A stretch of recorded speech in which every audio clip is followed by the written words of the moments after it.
Hey guys, welcome back. I'm Ashok sir from English Grammar coaching centre at Khaira Jigna Mirzapur. आज मैं आप सबके लिए ना सिलेबस क्लास 12th की इंग्लिश की पोएट्री की first lesson my Mother at 66 कमला दास ने लिखा है। भारत की एक प्रसिद्ध कवित्री हैं। इन्होंने ये कविता लिखी है और इस कविता के बारे में आज हम आप सबको लेकर के आया हूँ कि आज मैं आप लोगों को ये बता देना चाहता हूँ कि यह कविता कहता क्या है। आज मैं सेंट्रल आइडिया आप लोगों को प्रोवाइड कर रहा हूँ और इस सेंट्रल आइडिया को अच्छी तरह से आप कॉपी कलम लेकर के बैठ जाइए, आप नोट करिए और आप इसको याद करने की कोशिश करिए। हमने कहा माय मदर एट 66, मेरी माँ 66 वर्ष की अवस्था है। कितनी अवस्था है? 66 वर्ष की। अब इसमें क्या है, कमला दास जो कवित्री हैं ये कहती हैं कि कमला दास कवित्री कहती हैं कि the poem My Mother at 66 is composed by popular Indian English poets Kamala Das. यानी जो कविता है, जो माय मदर एट 66 पोयम जो है, जो कविता है, मेरी माँ 66 वर्ष की अवस्था में 66 वर्ष की अवस्था में इसे जो कंपोज्ड किया गया है भारत की प्रसिद्ध कवित्री कमला दास ने की है। भारत की प्रसिद्ध कवित्री कमला दास ने किया है। उन्होंने लिखा है कि the poem My Mother at 66 is composed by popular Indian English poetess Kamala Das. उन्होंने कहा कि जो कविता है मेरी माँ 66 वर्ष की अवस्थाओं में इसे कंपोज्ड किया गया है भारत की प्रसिद्ध कवित्री कमला दास जी के द्वारा। भारत की प्रसिद्ध कवित्री कमला दास के द्वारा। इसी में देखिए, in this poem poet captures the complex subtleties of human relationship in lyrical idioms. इन्होंने कहा कि in this poem poet capture the complex subtleties of human relationship. इस कविता में जो कवित्री हैं हमारी, वे दिखाती हैं मानवीय यानी मानवता के रिश्तों की, मानवता के रिलेशनशिप्स माने मानवता के रिश्तों को, जो उलझनों को समझाती हैं। यहाँ पर देखिएगा, मानवता के रिश्तों को जो वो उलझनों को क्या करती हैं, समझाती हैं। किसके माध्यम से? यानी कि ध्यान रखिएगा कि एक संगीत के रूप में उदाहरण प्रस्तुत करती हैं। एक संगीत के रूप में क्या करती हैं, यानी lyrical idioms is an example. एक संगीत के रूप में उदाहरण प्रस्तुत करती हैं। याद रखना, हमने क्या कहा कि माय मदर एट 66 जो कविता है भारत की एक प्रसिद्ध कवित्री कमला दास ने इसको लिखा है। उन्होंने ये कहती हैं कि इन दिस पोएम, इस कविता के माध्यम से भारत की प्रसिद्ध कवित्री कमला दास यह प्रस्तुत करती हैं कि मानवीय रिश्तों के यानी मानवता के रिश्तों के उलझनों को समझाती हैं। किसके माध्यम से भाई?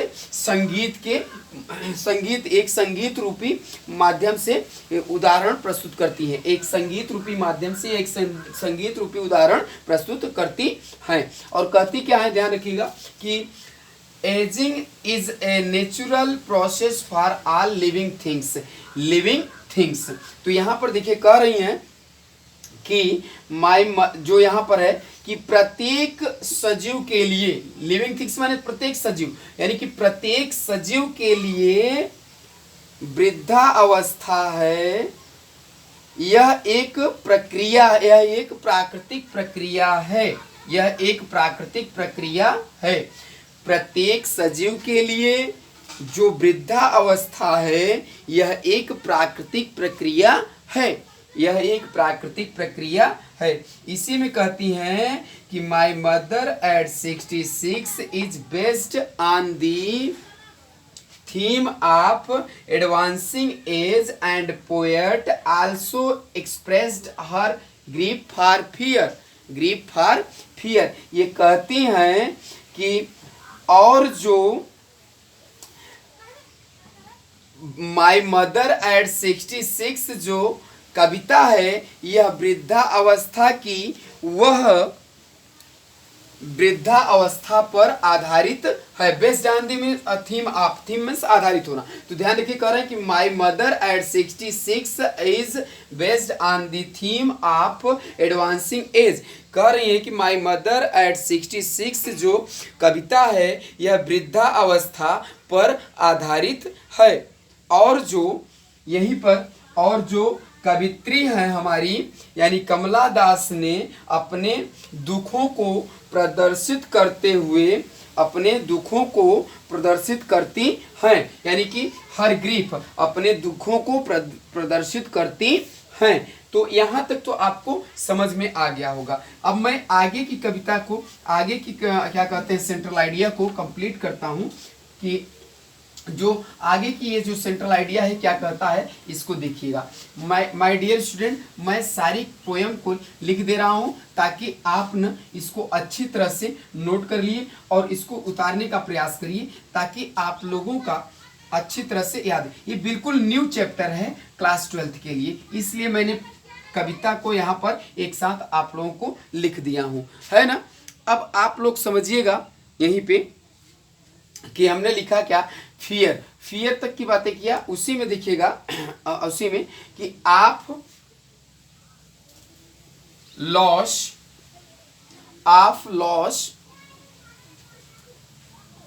Her mother.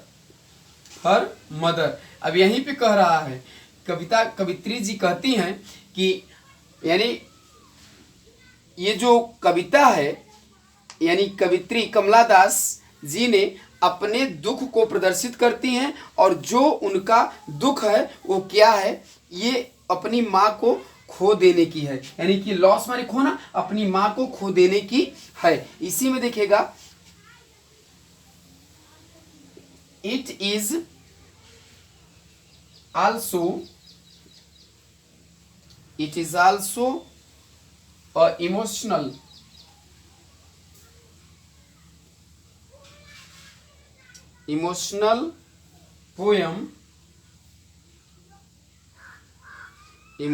poem poetess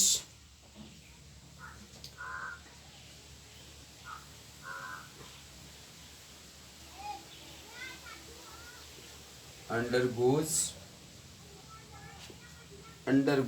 a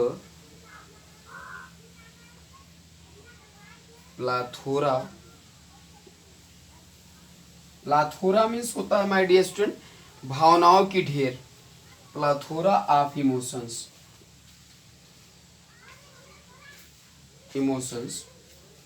भावनाओं का ढेर, राइट। व्हेन सी सीज जब वह देखती हैं, सी सीज हर मदर एजिंग अपनी माँ के उम्र को, जब अपनी माँ की अवस्था को देखती हैं तो क्या कहती हैं, यहीं पे ध्यान रखिए, देखती हैं। अब इसमें ध्यान रखिएगा कि यहाँ पर यानी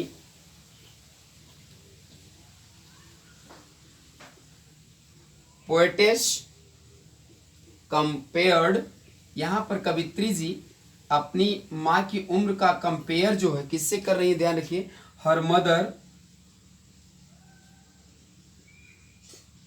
टू, अपनी माँ की उम्र का जो कंपेयर कर रहे हैं क्या, लेट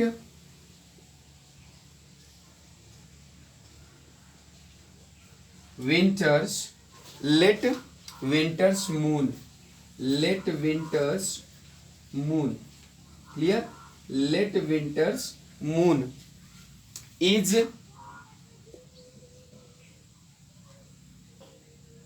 काम and vague with dim, dim means धुंधला, with dim lustre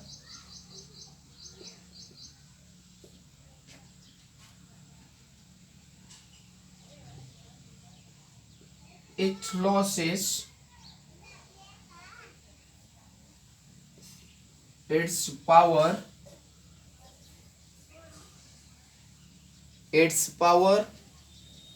and brightness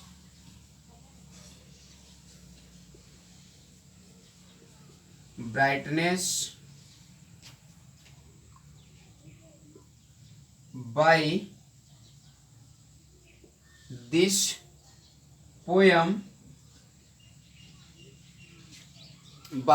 poem, poetess pointed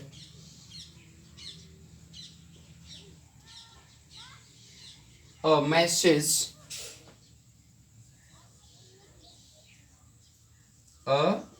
message, अब मैसेज क्या देती हैं वो अभी हम बात इतनी कर ले, फिर आगे की बात करता हूं कि यहीं पे कहती हैं कि यानी ऑफ लॉस हर मदर, यानी कवित्री कमला दास जी अपनी माँ के खोने के दुख को व्यक्त करती हैं। It is also a emotional poem, यह एक प्रकार का भावनात्मक कविता है, यह एक प्रकार का भावनात्मक कविता है। Poetess undergoes a plethora of emotions, यानी कह रही है कि कवित्री ने भावनाओं के ढेर में डूब करके, कवित्री जी भावनाओं के ढेर में डूब करके, यानी when she sees her mother ageing, जब वो अपनी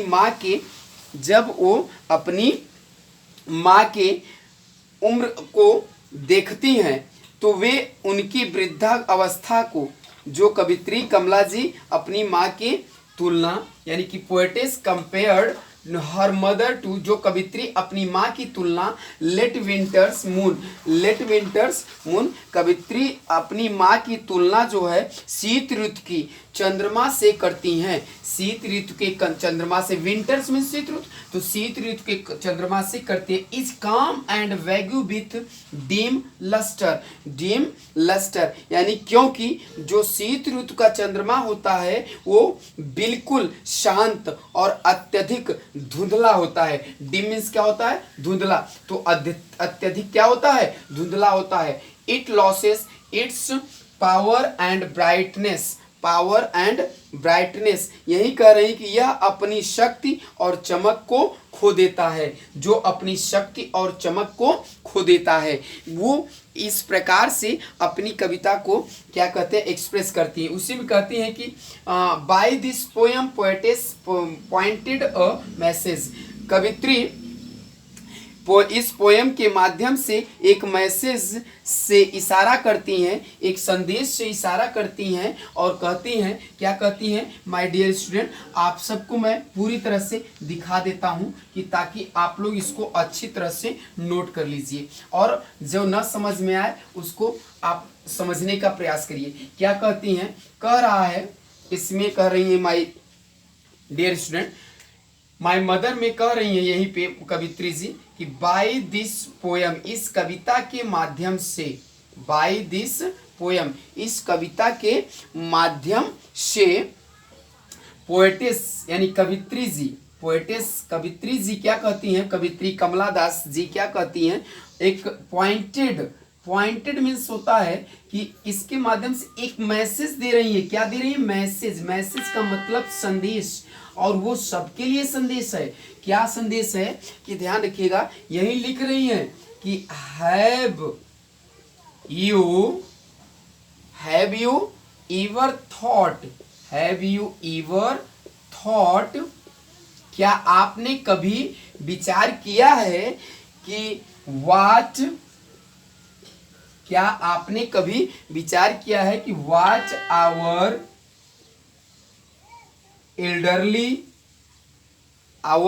elderly parents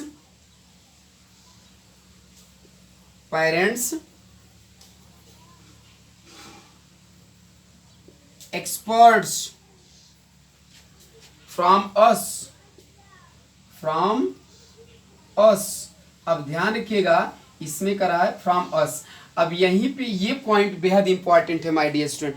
कह रहा है कि कवित्री कमला दास जी ने यानी कि अपने इस कविता के माध्यम से एक मैसेज की इशारा करती है, एक अपने कविता के माध्यम से एक मैसेज की इशारा करती है कि क्या आपने कभी सोचा है, वाट यानी हैव यू एवर थॉट, क्या आपने कभी सोचा है कि what our elderly parents experts from us, यानी कि क्या आपने कभी सोचा है कि हमारे बड़े बुजुर्गों ने वे हमसे किस प्रकार की आशा करते हैं, वे हमसे किस प्रकार की उम्मीद करते हैं। क्या आपने कभी सोचा है कि जो हमारे बड़े बुजुर्ग हैं वो हमसे किस प्रकार से आशा करते हैं। तो इस प्रकार से आई होप दैट आपको इस सेंट्रल आइडिया को अच्छी तरह से समझ में आ गया होगा। अब मैं इसी सेंट्रल आइडिया में आप लोगों को बता देना चाहता हूं कि इसका आगे की क्या बातें हैं और इसमें किस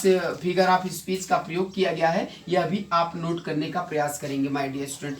तो मैं चलता हूं और मैं बताना चाहता हूं यानी पोएटिक ग्रेस मीन्स होता है माय डियर स्टूडेंट, सबसे पहले यहां ध्यान रखिए पोएटिक ग्रेस मीन्स होता है, यहां ध्यान रखिए ग्रेस, पोएटिक ग्रेस मीन्स होता है यहीं पे, पोएटिक ग्रेस का मतलब ये होता है यानी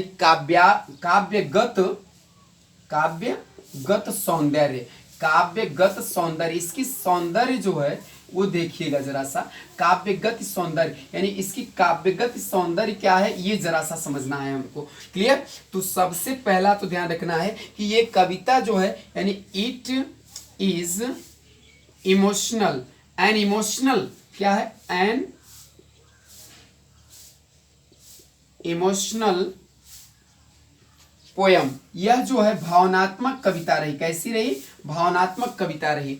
दूसरी पॉइंट यहां पर ध्यान रखना है कि इसमें यानी use the figure of speech, use the figure of speech का मतलब माय डियर स्टूडेंट अलंकार, use the figure of speech, इसमें जो फिगर ऑफ स्पीच का प्रयोग किया गया है माय डियर स्टूडेंट वो है एक तो सिमिली है, क्या है? सिमिली यानी उपमा अलंकार एंड मेटाफर यानी रूपक अलंकार माय डियर स्टूडेंट, क्या है? उपमा अलंकार और मेटाफर यानी रूपक अलंकार का इस कविता में प्रयोग किया गया है। यानी कि क्या क्या किया गया है, यानी उपमा अलंकार और कविता। तो एग्जाम्पल के माध्यम से समझ लेते हैं कि वो एग्जाम्पल कहाँ दिया है। सबसे पहले ध्यान रखिएगा कि हर फेस, यहाँ पर ध्यान रखना है कि लिखा है हर फेस असेन, हर फेस असेन लाइक, हर फेस असेन like that.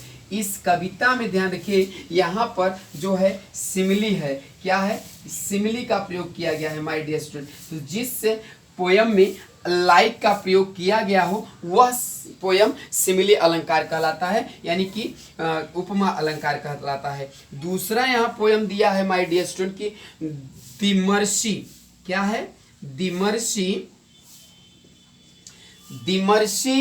Children, okay, the mercy children spilling out of